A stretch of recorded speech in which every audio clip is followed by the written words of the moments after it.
તો કેમ છો બધા? ચાલો જોઈએ આપણી રનિંગ કેવી ગઈ. આપણી ફેસ કટિંગ રેડી છે. ત્યારબાદ આપણા રનિંગ ઓર્ડર લાગતા ગયા. પહેલાં જ ઓર્ડર 3 શાક હતા: કાજુ કરી, પનીર કાજુ બટર મસાલા અને વેજ કોલ્હાપુરી. જોઈ શકો છો આપણા રનિંગના ઓર્ડર રેડી થઈ રહ્યા છે. આજે હાઈએસ્ટ રનિંગ હતી આપણી પનીર ભુરજી, કાજુ બટર મસાલા અને પનીર તુફાનીની સૌથી વધારે ઓર્ડર નીકળ્યા છે આજે 2 કિલો 4 કિલોને એવી રીતે. ત્યારબાદ જોઈ શકો તો આપણા ઓર્ડર રનિંગમાં નીકળી રહ્યા છે. આપણે ત્યાં પંજાબી શાક કિલો ઉપર મળતો હોય છે. આજે ઘણા બધા કસ્ટમર આવે આપણે ત્યાં, ઘણા કસ્ટમરથી વાતચીત થઈ આપણી. આપણે કસ્ટમરના ટેસ્ટના હિસાબે આપણે આપણા બધા શાક બનાવતા હોઈએ છીએ. કસ્ટમર જે પ્રમાણે કે એ પ્રમાણે આપણે શાક બનાવીએ. પનીર ભુરજી છે 1 કિલો પાર્સલ હતી.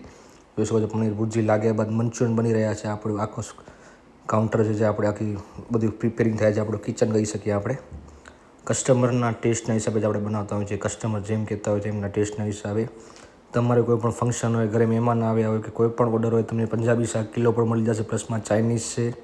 જોઈ શકો છો ઓર્ડર લાગી રહ્યા છે. ચાઇનીઝ, પંજાબી, તંદૂરી રોટલી અને બહુ હાઇજેનિક તરીકેથી અને બહુ તમારા ટેસ્ટ મુજબ તમે બનાવી આપશો. વેજ કોલ્હાપુરી છે. જોઈ શકો છો ઓર્ડર આપણા બધા પ્રિપેર થઈ રહ્યા છે. તંદૂરી રોટલી છે, દાલ ફ્રાય, જીરા રાઈસ છે. જોઈ શકો છો લાસ્ટમાં